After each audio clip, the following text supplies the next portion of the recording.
Today we will delve into a chilling mystery, the strange disappearance of a young girl on her way back home from school. As soon as the news broke, the police and thousands of volunteers were mobilized to comb every nook and cranny of the town, but not a single trace of the girl was found.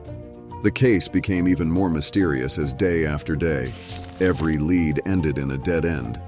But just when despair seemed to envelop everything, an unexpected twist emerged, shattering the ominous silence. An astonishing discovery illuminated every aspect of the case, catapulting this story to the pinnacle of the most shocking tales, leaving everyone astounded by the truth that was revealed.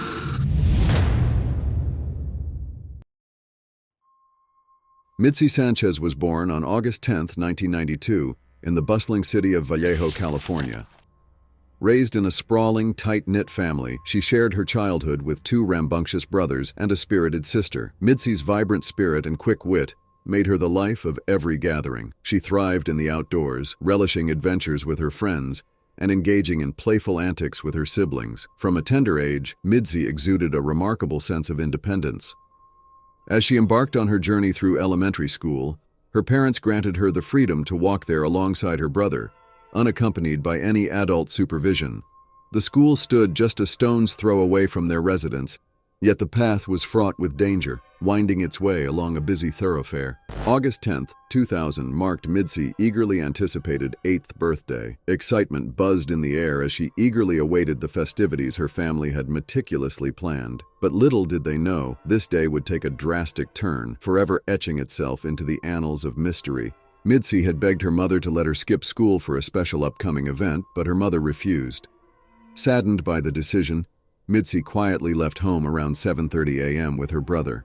The two siblings went to school together, and the plan was for Midsi to wait for her brother after school so they could walk home together. However, when school ended and her brother stepped outside, he saw no sign of his sister. Thinking that Midsi had already gone home without waiting for him, he hurried back alone. But upon arriving home, there was no sign of Midsi. Their older sister, who was at home at the time, immediately felt uneasy. Midsi had been eagerly looking forward to that day, and now her unexplained absence only heightened the worry. The older sister didn't hesitate to call around, hoping to find some clue about her beloved younger sister, as a palpable sense of anxiety enveloped their small home. The birthday party was going on, but Midsi's absence made it all the more puzzling. Her older sister patiently waited, hoping that Midsi would show up at the last minute, but there was no sign of her. As the clock struck 4 p.m., overwhelmed with concern, the sister decided to pick up the phone and call their mother to report the unusual situation.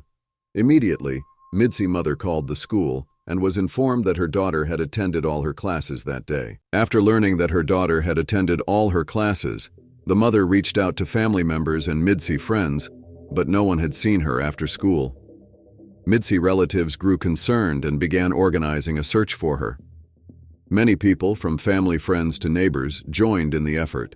They quickly organized a massive search. While some walked the streets, others knocked on every door along the route from the house to the school, asking if anyone had seen her. They even started printing and distributing flyers with information about Midsi. Despite their best efforts, Midsi's family could not find her, prompting them to call 911. Shiana Fairchild, a 7-year-old girl who lived just a few miles from Midsi's house, mysteriously disappeared on her way to school.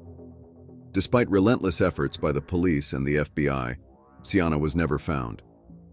Now, when Midsi vanished suddenly on her way home from school, investigators began to suspect that the same perpetrator might be involved. With no clues found, detectives revisited the list of previous suspects in her case, but all efforts were in vain. The next day, Midsi's mysterious disappearance became a hot topic in the news, not only stirring local media, but also spreading across the state.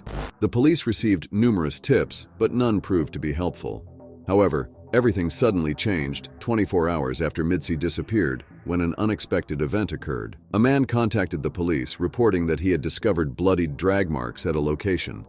Upon examination, experts determined that the rags were actually bedsheets from a hotel in Vallejo. Although they sent the evidence to the lab, blood analysis would take several days. Investigators also visited the hotel but were unable to confirm whether Midsi had been there. The next day, on August 12th, around 11 a.m., a man called the police, reporting that while driving through an industrial area in Santa Clara, a little girl suddenly ran up to his van, screaming that someone was chasing her. The officers quickly picked her up and drove her to a hospital for examination. The police ran the license plate and identified the car belonging to a 39-year-old man named Curtis Dean Anderson. He had been on law enforcement's radar before, with prior convictions for thefts, kidnapping, and suspicion of other crimes. As investigators focused all efforts on finding the abductor, their colleagues prepared to hear Midsi's account of what had happened to her. She told them that on August 10th, she was eagerly awaiting the end of school to go home. She decided not to wait for her brother and headed home alone. Just a few hundred yards away, she noticed a parked car by the roadside. Inside was a man watching her intently through the rearview mirror. Midsi felt uneasy about him, but quickly brushed it off. It was daytime, she was on a familiar street, and being young, she didn't fully grasp the potential danger. As Midsi approached the car, the man got out and asked her for help. He said he needed to grab a roll of tape from under the car seat. He also explained that he couldn't bend down himself due to a leg injury from falling off his bike. Despite her uneasy feeling,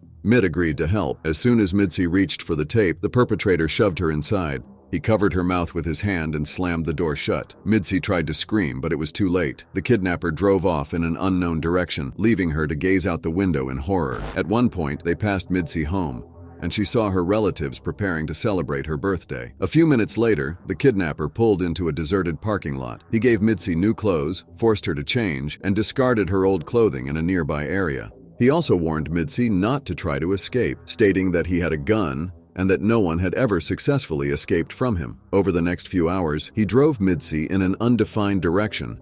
Something similar had happened to him when he was a child. As it began to get dark, he stopped the car and manually covered the windows with some ragged clothes. He continued by pulling out a chain and carefully locking it around Midsi's leg with a padlock. The kidnapper then took out a bottle of alcohol and forced her to take a few sips. Midsi tried to protest, but eventually had to comply with his demands. Immediately after, the man took a camera and snapped several pictures of Midsi before leaving her there. In the car, Midsi struggled to stay awake to remain alert. She thought about ways to escape when she saw a police car in the distance, but she couldn't call out. The next day, the kidnapper drove around the city, instructing Midsi to sit on the floor to block the view. When he left the car for a few minutes, Midsi tried to free her legs from the chain and attempted to use a nail file to unlock it, but she was unsuccessful. When the kidnapper returned and continued driving, he claimed he had visited her parents' house and took some flyers to distribute around town. Midsi was shocked to realize she had been close to home, yet unable to escape. For hours, the kidnapper frequently stopped the car and stepped out. That night, he drove to a secluded area and sexually assaulted her. Afterwards, he fell asleep, leaving Midsi panicked and afraid. The next morning, he continued driving, making stops to buy cigarettes and alcohol. When he returned to the car and bent over, a bunch of keys fell out. Despite his order not to look, Midsi glanced down and spotted a key that could unlock her chains. Midsi selected a key that appeared to be the best fit for the lock and attempted to unlock it. To her surprise, the key worked. Midsi freed herself from the chain. Now, only the car door stood between her and freedom. Midsi opened the window and struggled to climb through it, but faced another difficulty. As the man realized, he began to shout, urging her to come back. But Midsi had no intention of giving up. With every last ounce of her energy, she sprinted in the opposite direction. The kidnapper chased after her while Midsi tried desperately to flag down passing cars for help. Finally, Midsi jumped in front of an oncoming truck, and the driver quickly stopped to let her climb into the cabin. Exhausted, thirsty, and hungry, her life was no longer in danger. At the hospital, she received the necessary care and soon reunited with her family.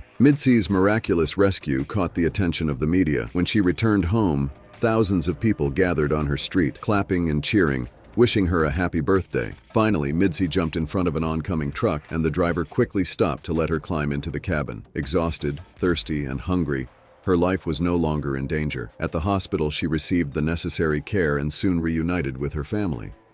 Midsi's miraculous rescue caught the attention of the media. When she returned home, thousands of people gathered on her street, clapping and cheering, wishing her a happy birthday. The search for Curtis continued until late evening. Police set up surveillance at all known places he frequented, and eventually it paid off. He came to a trailer park and was apprehended without resistance. Curtis was booked in jail awaiting trial, and detectives began investigating his possible connections to other crimes. The man himself told Midsi she wasn't his first victim, and no one had managed to escape him. Investigators could not believe that this was the perpetrator's first offense. His careful and seemingly premeditated actions indicated that he had significant experience in committing such brutal acts. Notably, Curtis had previously been imprisoned for kidnapping a woman in 1991. He was released in November 1999, and police now believe that after his release, He killed a 7-year-old girl named Gianna Fairchild. There is no doubt that he intended to kill Midsi as well. A specific event revealed that Curtis had premeditated his actions when he visited former colleagues at the industrial area where he used to work and borrowed a large bag, raising police suspicions that he intended to use it to dispose of a body. After his arrest, Midsi faced a long recovery process and became increasingly anxious upon learning that police suspected Curtis had also kidnapped another girl, Gianna. Although Midsi had escaped, she remained concerned for the fate of Gianna, a 7-year-old girl who had been missing for 8 months. Determined to find Gianna, Midsi joined a volunteer search group just days after her own escape. Despite their efforts, the group found no trace of Gianna. The search continued until January 2001, when a human skull was discovered near Santa Cruz. Forensic analysis confirmed it was Gianna's skull, officially confirming her death. Midsi was heartbroken over the news about Gianna, but she faced another challenge. The trial that began in April of the same year. She bravely testified in detail about Curtis's actions in a crowded courtroom, despite his presence. Ultimately, Curtis was sentenced to 251 years in prison. However, the story did not end there, as police continued to visit him in prison to investigate his involvement in other possible crimes. At one point, police discovered that Curtis had confessed to another inmate that he had kidnapped and killed 8 other girls. This inmate agreed to cooperate with the police and relayed Curtis's specific words. However, Curtis was not willing to reveal all his secrets. He didn't deny anything but attempted to negotiate with the police for privileges, speaking to investigators in riddles. Eventually, the man hinted that he had indeed murdered Gianna Fairchild and had killed at least 13 other girls and women. It wasn't until 2005 that he gave a full confession in Gianna murder, and for that, he received an additional 50-year sentence. As for Midsi, her challenges didn't end with Curtis's trial. Just a few weeks after her rescue, she returned to school, where she faced bullying from other children. They called her the kidnapped girl, said she should have died instead of being saved, and generally behaved extremely hostile toward her. As a consequence, her school years became an overwhelming burden for her. Coupled with the tragedy she had endured, it didn't aid her recovery process. Midsi repeatedly joined searches for other missing children, yet more often than not, they ended with the grim discovery of their bodies. Each time she internalized this tragedy as if it were her own, and eventually, she couldn't bear this pressure any longer. Alcohol became her sole means of coping with the stress, and with each passing day, Midsi turned to it more and more. Midsi had been losing hope of ever returning to a normal life, but everything changed after a serious car accident following a party with friends. She suffered a broken neck and arm and spent 2 weeks in a coma. Upon waking up, she learned she was pregnant and would have a daughter. This news completely transformed her life. Midsi found the strength to improve her situation and decided to dedicate her time not only to her daughter, but also to helping other children who are victims of various crimes. She founded a non-profit organization that continues to provide assistance to those in need to this day. As for Curtis, he died of illness in 2007, just 6 years after being sentenced. The only reason the detectives regretted it was the fact that they had not managed to obtain full confessions from him regarding other cases he was suspected of. Although they still haven't been solved, the police continue to consider his involvement highly probable. It is worth mentioning that Curtis had a son who followed in his father's footsteps. He was convicted of murder, and in 2019 his own life ended in prison, all